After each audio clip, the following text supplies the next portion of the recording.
ಮಂಡ್ಯದಲ್ಲಿ ಭುಗಿಲೆದ ಕಾವೇರಿ ಹೋರಾಟ. ಇವತ್ತು ಕೆಆರ್ಎಸ್ಗೆ ಬಿಜೆಪಿ ನಾಯಕರಿಂದ ಮುತ್ತಿಗೆ ಹಾಕಲಾಗುತ್ತೆ.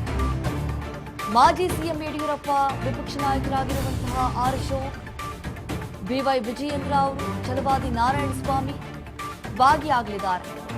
ಬೆಳಗ್ಗೆ 11 ಗಂಟೆಗೆ ಕೆಆರ್ಎಸ್ ಡ್ಯಾಂ ಬಳಿ ಪ್ರತಿಭಟನೆ ಮಾಡಲಾಗುತ್ತೆ.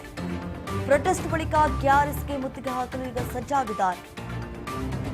ತಮಿಳುನಾಡಿಗೆ ನೀರು ಬಿಡುಗಡೆ ವಿರೋಧಿಸಿ ಬಿಜೆಪಿ ಈಗ ಸಾಕಷ್ಟು ವಿರೋಧವನ್ನು ವ್ಯಕ್ತಪಡಿಸ್ತಾ ಇದೆ.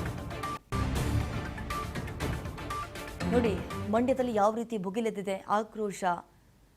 ಆ ಆಕ್ರೋಶದ ಕಟ್ಟೆ ಹೊಡಿತಾ ಇದೆ. ಸಿಡಬ್ಲ್ಯೂಆರ್ಸಿ ಅಧಿಕಾರಿಗಳ ವಿರುದ್ಧವಾಗಿ ಕೆಂಡ ಕಾರ್ತಿದ್ದಾರೆ.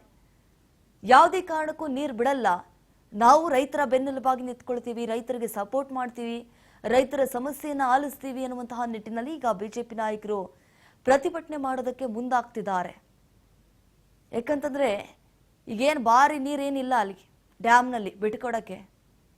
ಹಾಗಾಗಿ 15 ದಿನಗಳ ಕಾಲ ನೀರನ್ನ ಬಿಟ್ಟುಕೊಟ್ಟು ಬಿಟ್ರೆ ಇನ್ನು 1 ತಿಂಗಳಾದ ಮೇಲೆ ಸಾಕಷ್ಟು ಬರಗಾಲವೇ ಕ್ರಿಯೇಟ್ ಆಗ್ಬಿಡುತ್ತೆ, ಸೃಷ್ಟಿ ಆಗ್ಬಿಡುತ್ತೆ. ಇದೆಲ್ಲವನ್ನ ಕೂಡ ಯೋಚನೆ ಮಾಡಬೇಕಾಗುತ್ತೆ ಸಿಡಬ್ಲ್ಯೂಆರ್ಸಿ ಅಧಿಕಾರಿಗಳು. ಏನೋ ಡ್ಯಾಮ್ ಎಲ್ಲ ತುಂಬಿ ಪೋಲ್ ಆಗ್ತಾ ಇದೆ, ಆಗ್ಬಿಟ್ರೆ ಒಂದು ಮಾತು,